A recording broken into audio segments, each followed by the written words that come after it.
కానీ విచిత్రం ఏంటంటే ఆంధ్రప్రదేశ్లో ఇరిగేషన్ మినిస్టర్గా పనిచేసిన అంబటి రాంబాబు కూడా విచిత్రంగా అనిపించింది ఈ కాన్సెప్ట్ని. చాలా విచిత్రంగా అనిపించింది. అతను ఒక ప్రెస్ మీట్ పెట్టి దీని గురించి విశ్లేషిస్తున్నాడండి. ఒక్కసారి అది విందాము. It's high time. అంటే వీళ్ళు కొంచెం కూడా ఓర్చుకోలేరా? పక్క రాష్ట్రంలో రామారావు గారిని పార్టీలకు అతీతంగా చూస్తారు.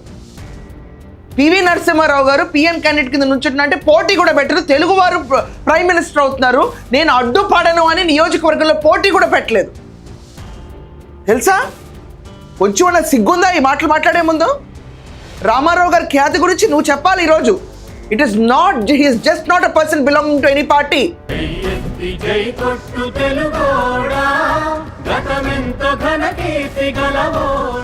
తెలుగుదేశం పార్టీలో ఆయన ముఖ్యమంత్రిగా ఉన్నారు కాబట్టి వాళ్ళకి డెఫినెట్లీ అదొక ప్రౌడ్ మూమెంట్ వాళ్ళకి.